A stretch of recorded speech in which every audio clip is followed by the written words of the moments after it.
Hi, it's Fias Tarot. Hello, Sagittarius placement. So let's see for the rest. Okay, the rest of November. Tingnan natin ang inyong kaperahan. Ano bang meron, anong dadating pa, and syempre ganun din pagdating sa love. Okay, so again, before tayo mag-start, kung hindi ka pa nakakapag-subscribe, please do subscribe and hit the notification bell para lagi po tayo maging updated sa mga mangyayari pa lang. And kung may tanong po pagdating sa private reading, just message me. Sa akin pong FB page for more info. Ganun din po pagdating sa ating mga charms. Kung meron kayong mga tanong, okay, so andito yung ating cord cutting, yung pang-alis po ng mga blockages, panglahatan po, no? Sa pera mo, sa love life mo, anything na parang tingin mo is merong blockage, so tatanggalin ito. Okay, and syempre, meron din tayo about, love and money charm. Okay, charm natin, yung ating love and money bracelet with citrine stone. Okay, with citrine, so ano bang meron sa citrine? This is money magnet. Okay, money magnet po ang citrine, merchant stone na tinatawag. And madalas ginagamit ng mga nagbi-business, yan. And syempre, itong ating granter necklace, yung ating tagapag-grant ng ating mga minamanifest and ang ating mga wini-wish. Okay, ng ating mga wini-wish. So, again, kung meron kang blockage, nandyan lang yan sa frequency mo. Okay, sabihin nating makukuha mo lang kung mawala ang blockage mo. Okay? Kaya minsan ina-advise ko, isama to. Okay? Wag nang manghinayang. Okay po? And syempre, yung ating mga evil eye protection, yes, they're all available. Yung ating ring, yung ring natin is adjustable. Ganyan po, no? Ring natin. Meron din tayong necklace, yung necklace natin. Okay? So, ganito po siya. This is unisex po, by the way. Okay? So, there. Meron siyang blue stone doon sa center. Okay? And syempre, meron din tayong bracelet. Okay? And, about sa cleansing and recharging, yes, meron din tayo niyan kasi napaka-importante niyan pagdating sa ating mga charms. And syempre, yung ating love perfume, yung ating love spray. If you're interested, just message me. Okay?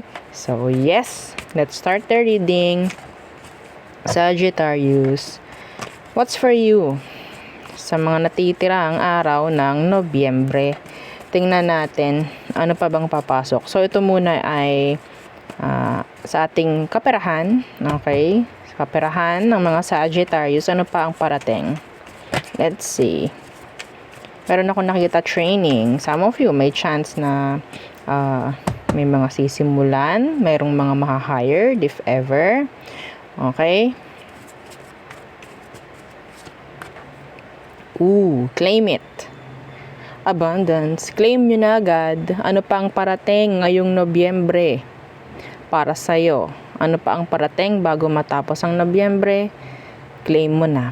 Abundance. Okay? In general, pagdating sa kaperahan mo, okay. So, what else? What else? See? Job offer. Yan. Claim nyo yung mga walang work. Yung iba sa inyo, this could be a promotion. Okay? May raise or pay raise or increase. Some of you. Okay po? So, this could be partnership if you're into business. Yes. What else? Budget. Okay? And, syempre, 'di ba? Importante 'yan. What else? Last, for Sagittarius. Work from home. Yan. Some of you could be work from home ang i-offer sa'yo. Okay? Bago mag-end ang November or pwedeng may dumating na ganyang offer. Okay po. So, follow up. And unexpected income. So, yan po yung mga energies na nandyan sa frequency ninyo, mga Sagittarius.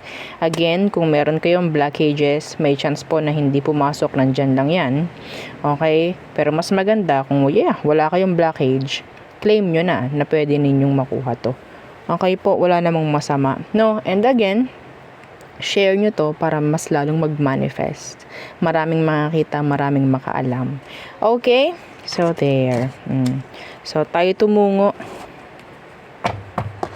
Pagdating naman sa love. Okay, so anong meron? Pero tingnan natin later. Later muna yung love. Ano pa ba ang meron para sa mga Sagittarius? So, this is like general. Ano pang meron?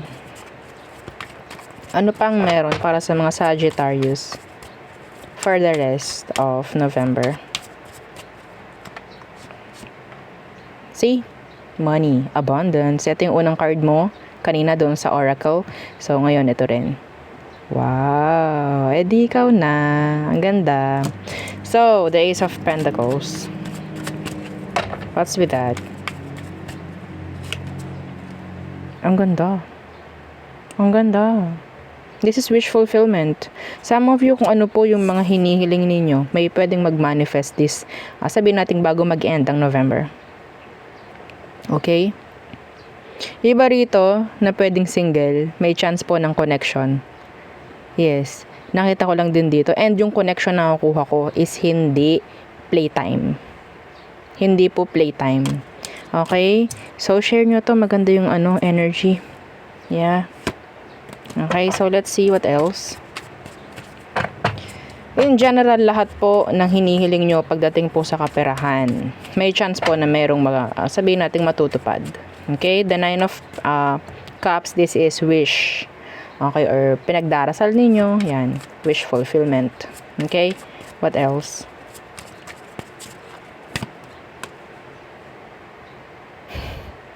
This is so nice. So nice. Some of you may chance na makatanggap ng regalo or magandang balita bago matapos ang Nobyembre. Okay po. Kalinawan, kasagutan, magandang energy. Yes, magandang energy. Tell me more. What's with that sun? Some of you, I'm hearing pregnancy. Possible pregnancy. Okay? Sa mga possible rin, no? Na pwede pang magbuntis. Ha? Okay po.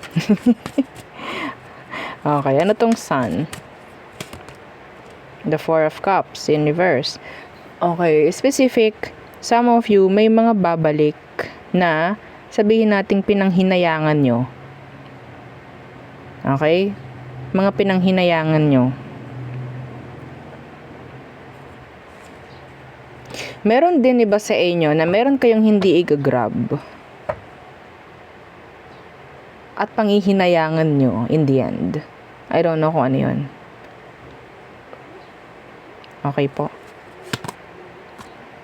Pregnancy. Some of you.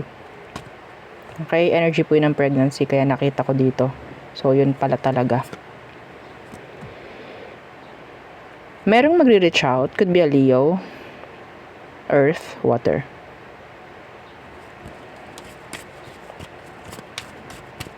What else? Ay, ganda. Meron kayo mabibiling something na mahal bago mag-end, matapos ang Nobyembre. Meron po ditong 9 of Pentacles in reverse. Pwedeng may mga ma-approve na loan. Yung iba sa inyo. Okay po, may mga ma-approve na loan. Mabibigyan ng pera, unexpected income. So, yun yung kanina nakita natin. Okay? May mga matatapos ng bayarin. Or sabihin nating ngayong Nobyembre hanggang siguro simula ng Disyembre, magaan po ang pasok ng pera. Okay? Magaan po. Naku, share nyo to para mas lalong mag-manifest. Para marami, kailangan po kasi marami ang nakakita, marami ang nakakakinig. Marami ang nakakaalam. Okay po. Ano tong Nine of Pentacles in reversed? The Page of Cups. Iba dito merong magko-commit na magsasabi na sila ay sabihin nating nakagawa talaga ng kasalanan. May magso-sorry, mga ganyang bagay. So maybe somebody na pwedeng mag-reach out, pwedeng magsasabi, okay, may aaminin ako, ganto, aaminin ko, ako yung may kasalanan, ganto, ganyan. Okay, so this is something, somebody saying sorry. At magko-commit siya. Kung magso-sorry man siya, hindi lang sorry yun. Okay po. Meron ditong water sign. Malakas ang water sign. Earth. I'm hearing a surprise. Okay. So, next, tayo ay tumungo na sa inyong person. Okay, the person on your mind. Anong meron? Tingnan natin. Hindi pala person on your mind. Ayoko. Anong parating? Ayan. Anong parating ngayong bago mag-end ang November? Bago mag-end ang November, ano pa ang parating pagdating sa love? Anong meron, Sag? Anong meron para sa mga Sagittarius? Pagdating sa love, ano pa ang papasok bago matapos ang Nobyembre? The Ace of Wands in reverse. Some of you, this could be makeup sex. Yes. Iba sa inyo, hindi masyadong open for connections. Some of you could reject connections bago mag-end ang November. Oops. What's with this Ace of Wands in reverse? Okay, the Devil in reverse. Yeah, this is sex. Some of you, I'm hearing sex. Yung iba, may chance po ng sex nga, sex, kahit hindi pa kayo. Okay, I'm seeing a connection na hindi naman ganun kalalim pero may mangyayari na. So, pwedeng mayroon kayong makilala at magchuchok-tsaka na agad kayo. Anong meron? Anong mangyayari? Anong kailangan mong malaman? Anong kailangan mong malaman dyan? Yeah. Mag-start muna kayo as friends. Okay? Para may ganun. May benefits. Some of you, pwedeng makikita mo to sa isang party or occasion, mga ganyang bagay. Or meron kayong mga mutual friend ng taong to. So, anong meron sa Three of Cups? Yeah, this is magsisimula itong connection nyo na to sa flirt. Okay? Merong energy na pwedeng dumating sa inyo mga Sagittarius na una muna is sex. Tsaka na yung seryosohan. Sex muna. Ha? Okay? See? Wala silang wala silang i-offer na sabihin nating seryoso. Hindi pa sila available or hindi pa sila ready for that. Ready lang sila sa tsuktsakan, mga ganyang bagay. Okay? So, some of you, this could be an ex na pwedeng magparamdam and may mangyari. Okay? Kahit wala pa man kayo muli. Kahit wala pa man kayo na sabihin nating reconnection. Ha? Or sabihin nating balikan, meron na agad something na mangyayari. Okay? Ano bang tingin ng taong to sa'yo? Anong tingin niya sa'yo? Okay, the Nine of Swords in reversed. The Four of Pentacles in reversed. So, sa ngayon, hindi pa ito ganun talagang kasolid, no? So, tingin niya sa'yo is madali. Madaling lapitan, open ka, available ka, nothing to worry pagdating sa'yo, parang ganyan. Some of you, pwedeng ramdam niya na ma-touch ka. Oh my gosh. So, ano bang tingin mo sa kanya? Hindi mo makita. Hindi mo rin makita kung ano man. Yeah. Some of you, ikaw itong mag-iisip ng baka meron siyang tinatago. Tingin mo may tinatago siya.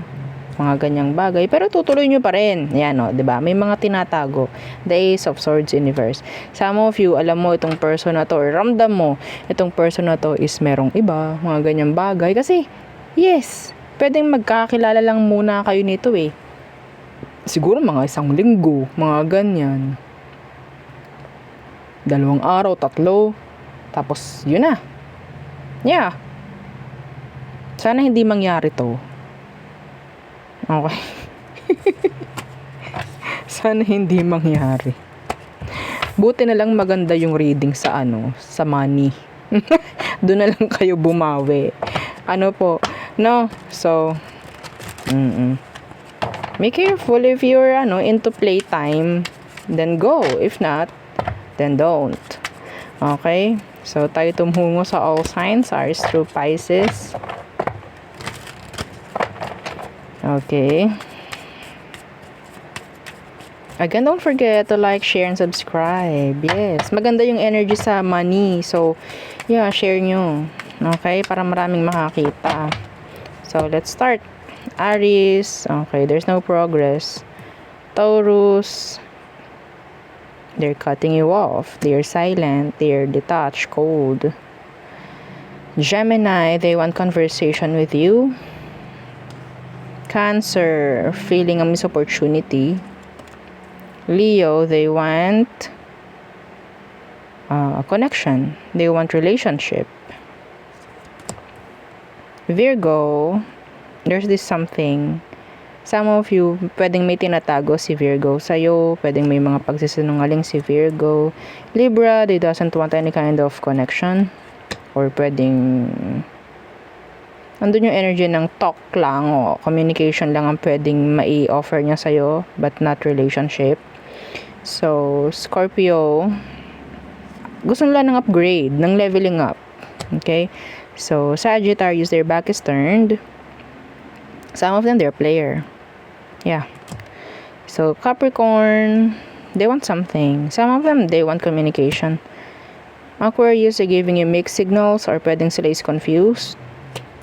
Pisces, they just sabihin nating accepting the fact na kung anong meron sa inyo, kung may nawala, okay, go, ina-accept ko na lang ang aking fate, parang ganon. Okay, anyway, so there, yun ang aking reading for you, Sagittarius placements. Again, please don't forget to like, share, and subscribe, and follow our FB page, and isip po nating YouTube channel na nasa description box below. Again, thank you, goodbye.